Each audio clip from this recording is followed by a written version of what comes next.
நம்ம என்ன கேட்கிறோம்? இந்திய எதிர்ப்பு போராட்டத்த தமிழ்நாடு தமிழருக்கேன்னு ஈவேரா கேட்டாருங்கிறீங்கல்ல. இன்னைக்கு ஈவேரா தூக்கி வச்சுக்கின்னு நொட்டுறீங்கல்ல நீங்க.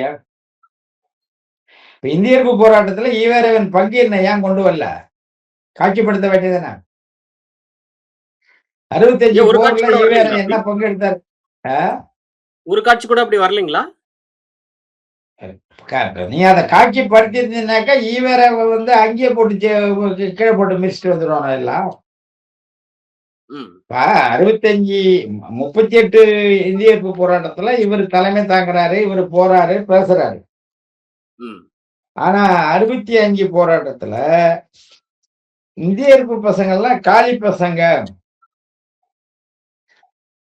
இந்த இந்த இந்திய எதிர்ப்பு போராட்டத்தை காளிகளின் போராட்டம், ரவுடிகளின் போராட்டம் என்று கொச்சைப்படுத்தி அறிக்கை விட்டார் பெரியார். தொடக்கத்திலிருந்து மாணவர் போராட்டத்தை அவர் எதிர்த்தார். இனி இனிமேல் திராவிடர் கழகத்தின் தோழர்கள், திராவிடர் கழகம் திகாகாரங்க தோழர்கள் மண்ணெண்ணெய் மண்ணெண்ணெய் பாட்டிலும் தீப்பெட்டியும் வைத்துக் கொள்ளுங்கள்.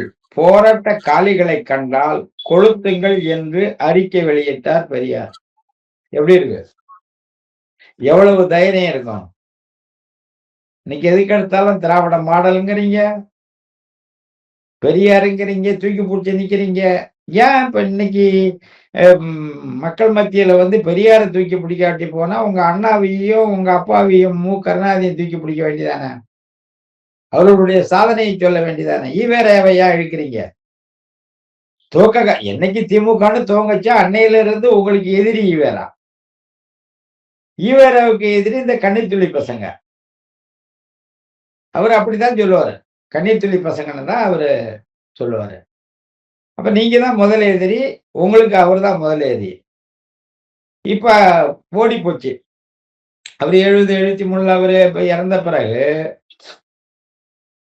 அதுக்கும் பிறகு இன்னைக்கு 50 ஆண்டு காலம் ஆட்சி ஓட்டிட்டு, இதுக்கிடையில அண்ணாவ விட்டுட்டீங்க, ஒரு கருணாநிதிய விட்டுட்டீங்க.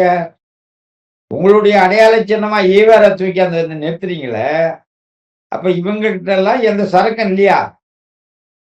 அண்ணாவால தான் அந்த நாடு இப்படி வந்தது. கலைஞரால தான் வந்துன்னு சொல்ல. ஏன்னா, அதிமுக எம்ஜிஆர் எப்ப வெளிய போனாரோ, அப்பயே அண்ணாவ எடுத்து போட்டாரு அவரு. அதிமுககாரங்க அண்ணாவ எடுத்து போனதால, இவங்களுக்கு வேற வழி இல்ல. இவங்க அப்பன் பேர சொன்னா, இவங்களுக்கு யாரும் ஓட்டு போட மாட்டான்.